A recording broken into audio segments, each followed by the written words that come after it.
One of the most important questions that you can ask as a business person is, what's wrong with this picture?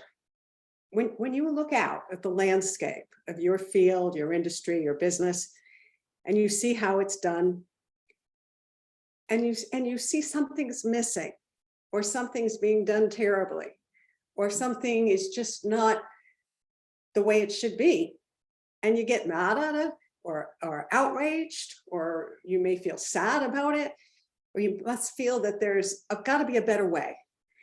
That question, what's wrong with this picture, is so powerful in identifying the problem that you solve, because your business is then designed to fix that.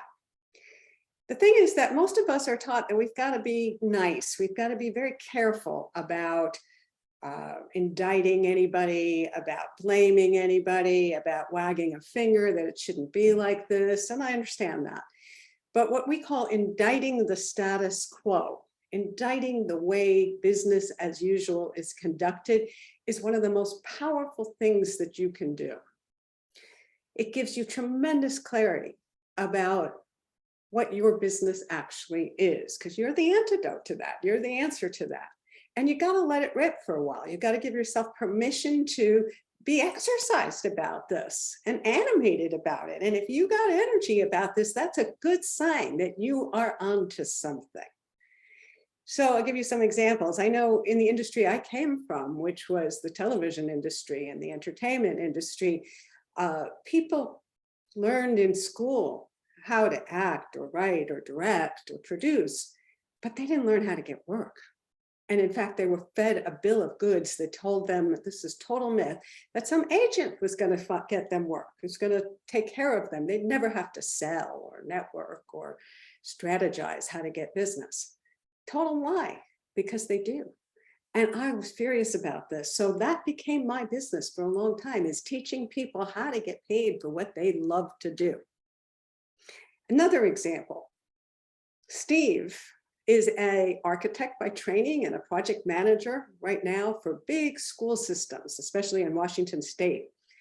And he builds and designs schools, but the schools that most people design are still based on a model from the 1800s. It's boxes with hallways in between.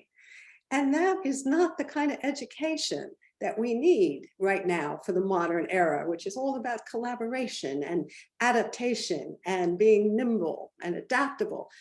Well, the school structure, facility does not reflect the skills we're trying to teach. And he's pissed about that and exercised about that. So that's what he's setting out to do, is to come up with a different way to think about the design and implementation of actual physical school buildings and the processes that go on for teaching inside of them. So these are just a couple of examples, but what I'm saying to you is, give yourself permission to take the lid off of how you really feel about this and let your energy tell you where you really want to go, where you really want to work, what the problem is you really want to solve.